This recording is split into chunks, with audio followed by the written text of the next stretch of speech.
Mga igsoon, kining pagsugo ni Jesus sa pagwali o pagpabautismo sa mga katawhan ngadto sa mga apostoles, dili lang kay sa mabasa nato sa Mateo 28:19, kundili ato po nang mabasa mga igsoon ko sa Marcos 16:15 hangtod pa ubos mga igsoon ko, ug sa Lucas 24:46 hangtod sa 48.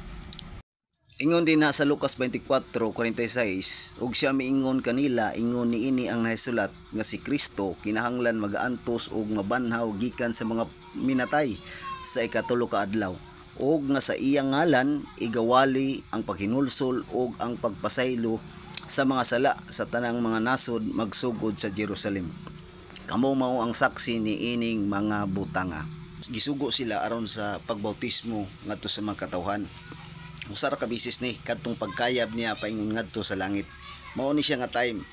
Apan ang nakadungog ni ini mga igsuon ko, ang nakadungog ani si Lucas, si Marcos, si Mateo ug ang uban pang mga disipulo, ila kining gisulat mga igsuon ko sa mga kanya-kanya nilang pagsulat.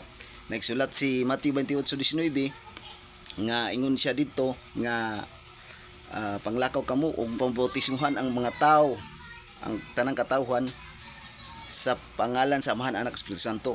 Mali pagkasulti ni Mateo.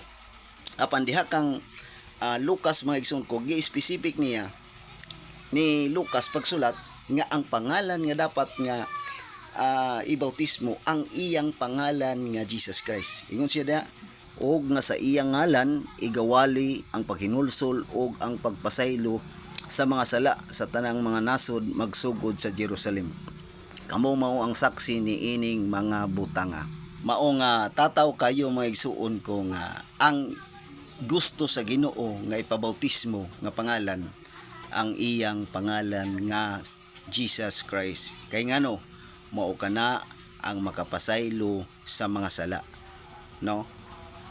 Walay lain nga pangalan, ingon pa sa Buhat 4:12, walay lain nga pangalan nga gihatag sa sinong sa langit aron nga nianang palangalana ang mga tao mga luwas.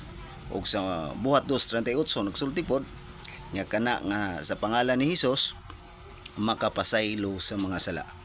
Maayong adlaw igsoon.